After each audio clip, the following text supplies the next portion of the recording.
The tracers were quite a project. We went out and took various calibers of rifles and fired them at the ground at oblique angles, and I knew from experience that that would give us good ricochet sounds. One kind of ricochet that you get if you fire a bullet at a hard object and it bounces, it causes the bullet to tumble end over end sometimes.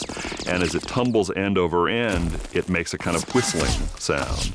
But sometimes it doesn't really make a whistling sound, it just makes a kind of whirring sound just as it goes through the air. And as soon as I saw the visual effects that ILM had done for the tracers, I thought I can take pieces of that kind of ricochet and make that work for the sound of this bullet flying by people's heads. So, in fact, the sound of the tracers is not really a tracer. It's a bullet ricocheting off of something, but it's what worked best. The mortar sounds in the battle sequence are a combination of various kinds of sounds.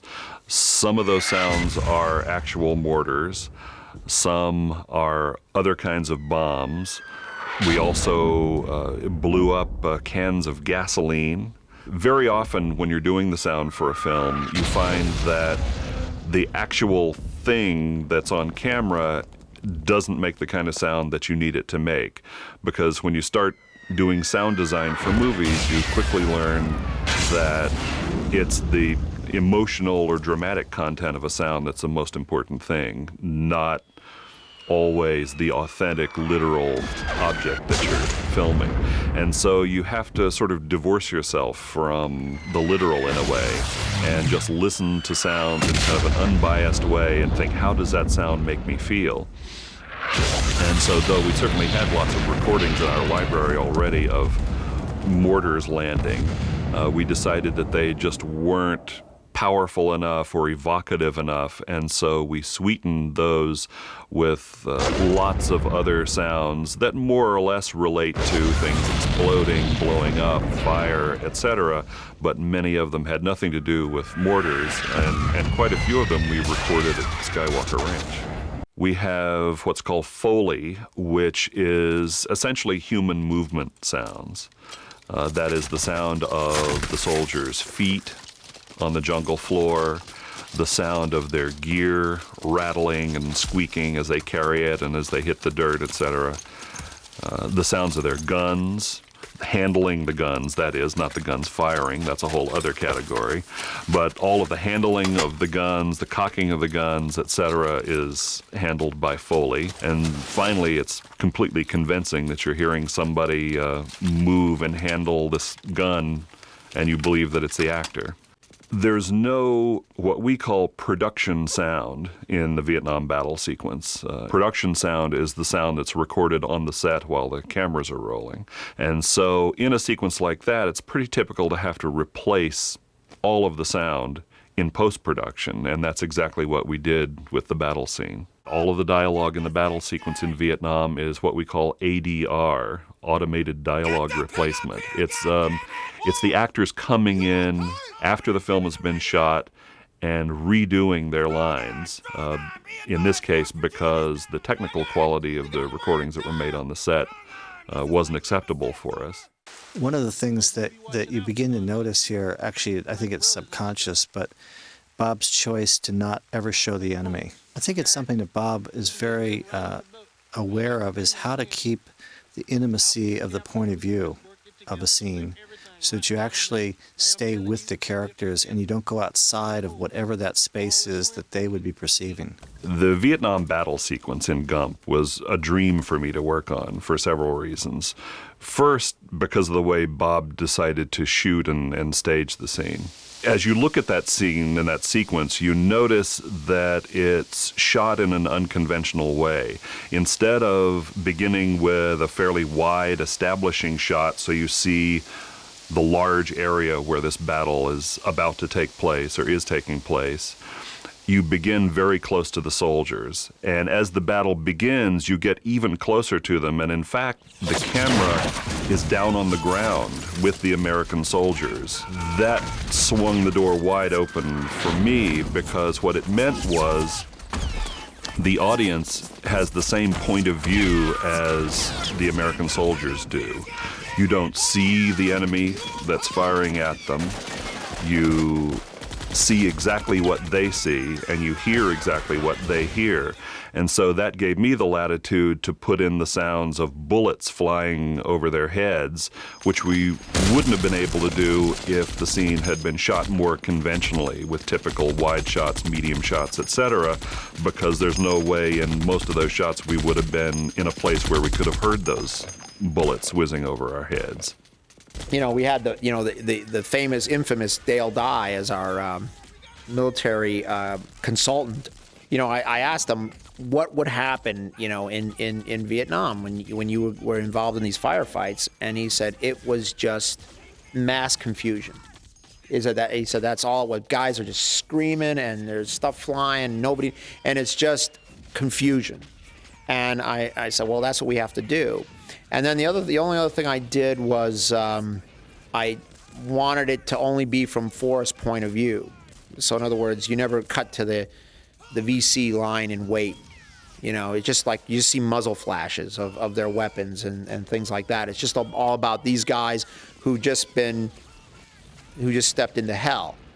So that was the idea of it, just to make it crazy. And so the sound went along with that. And that is that this was one of those situations where, you know, we had this chance to really do, and it's like so nice to do. This is like one of the first movies I did that was all digital like this, so it's great you can have that spectacular low-end frequency stuff come in and all these huge explosions. But it was pretty much just you know, layering, you know, just this wall of sound in the battle sequence. So it just went from this kind of, you know, it's one of those things we were just having just a little bit too much fun in Vietnam.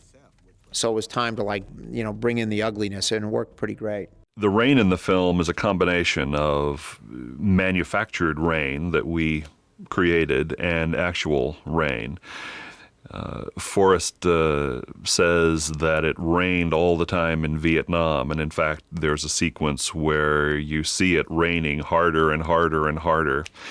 And that rain was particularly difficult to do because it started pretty hard, and so by the time it got to the third or fourth moment when it was supposed to be even harder than that, we were afraid that it was just going to be a sort of wall of noise. And so we had to manufacture that rain in a way that would make it articulate and wet sounding. One of the problems of dealing with water of any kind, like surf or heavy rain, is that it tends to just turn into noise or a kind of roar that you can't even tell is water anymore. And so the rain that we made for the film then had to be a combination of actual rain, pretty dense rain, falling on leaves and falling on other water, pools of water, and recordings that we made in bathtubs and sinks or in studios, where you can get a microphone very close to the water actually impacting on whatever it's falling on without getting the microphone soaking wet from the rain falling on it. And then if you combine those really close-up, very articulate recordings of water splashing, falling, with the actual outdoor rain, you get something that you can control and make sound just as wet as you want it to sound. Ironically, Steve Starkey, the producer of the movie, and I more or less met by playing ping pong at Lucasfilm. And so it was funny when he asked me to work on this film that had so much ping pong in it. All of the ping pong sounds that you hear in the movie were done in post-production. None of the sounds that were recorded when the camera was rolling were usable. And so one of the fun things that we got to do, Steve and I and others, was to record ping pongs. And We used various kinds of paddles. We hit the ball off various kinds of surfaces. As usual, we're going for what the best sound is, not necessarily literally what you're seeing on the screen. And every one of those ping pong ball hits was recorded separately, believe it or not. And editors worked through the night to cut each one of those hits in sync, and it was a huge job.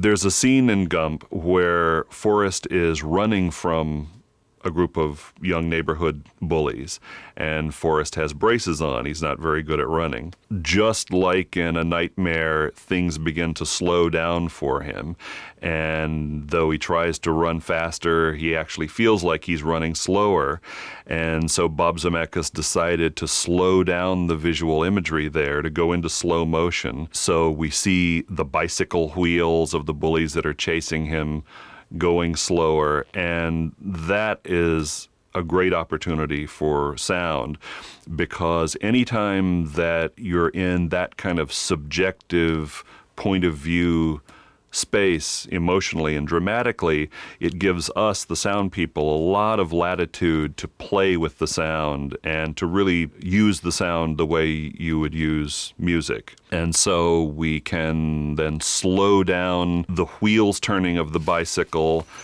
but not only slow them down, we can focus on very specific sounds related to the bicycle in a way that wouldn't have made any sense if we were looking at the bicycles going at normal speed.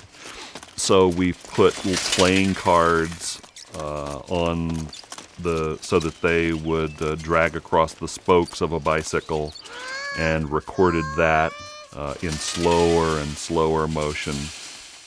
We made very, very close-up recordings of the chain on the bicycles so that we could focus on that sound if we wanted to, and that's exactly what we do in that sequence. You hear a kind of microscopic version, in a way, of these bicycles that are chasing Forrest. And the same thing is done with the sound of his braces as he's running, and especially as the braces begin to fall apart and fly all over the place.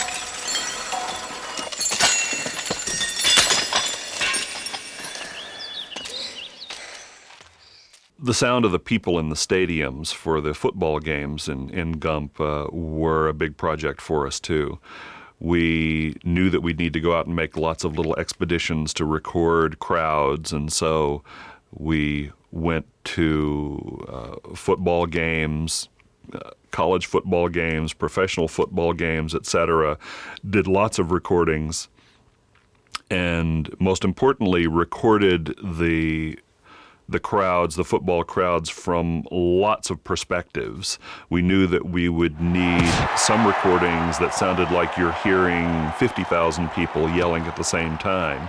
And so we couldn't stand right next to a few people because they're the main ones that we would hear. So we had to position microphones way up on the light stands at the top of the stadium so that the audience would sound like one giant mass with no individual people standing out.